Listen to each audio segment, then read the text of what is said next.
House Minority Leader Kevin McCarthy, he says he's going to curb government spending if Republicans take back control of the House. He's not afraid to use the debt ceiling debate to force that spending reduction. Congressman Byron Donalds with us this morning. Congressman, are you prepared for a government shutdown in order to cut spending? I'm prepared for a government shutdown in order to get our country back on track. Look, the government is not working for anybody right now.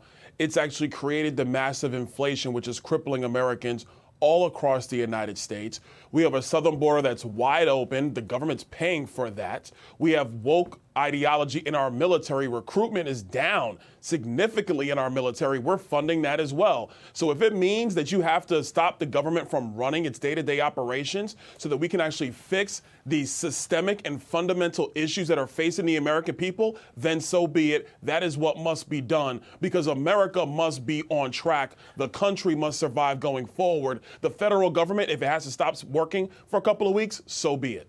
Would the Republicans get the blame for this? And are you prepared to take the blame and the political reaction to it?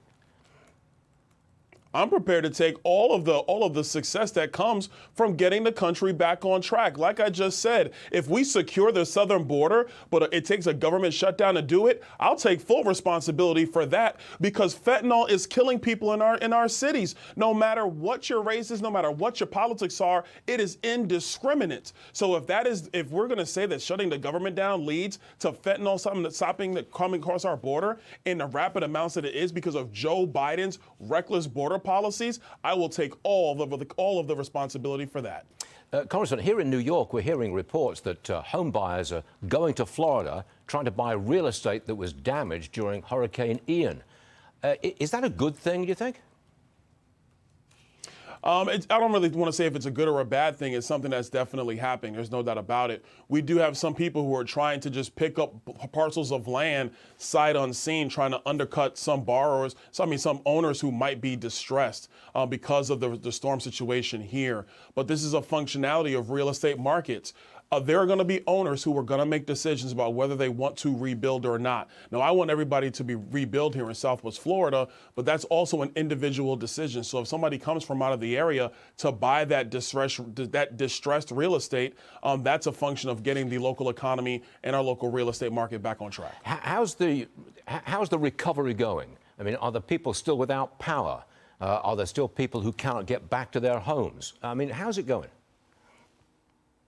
We have we still have pockets of residents that don't have power, but where we're at right now is you have literal sections of the electric grid that have to be rebuilt. I'm talking about transformers, utility poles have to be put back in where they were. They're rebuilding a lot of that stuff. That's where people don't have power. If the electric grid was largely intact, power has basically restored to those areas. We're well over 95% here, but we do have pockets where they have to rebuild those electrical systems in order to get power back to those homes. In the coming election, Governor DeSantis will sink or swim depending on how the recovery effort is going. In your judgment, how's it going? Because you're right in the middle of it. You're in Fort Myers, Naples. That's what you represent. You're in the middle of it. How's it going?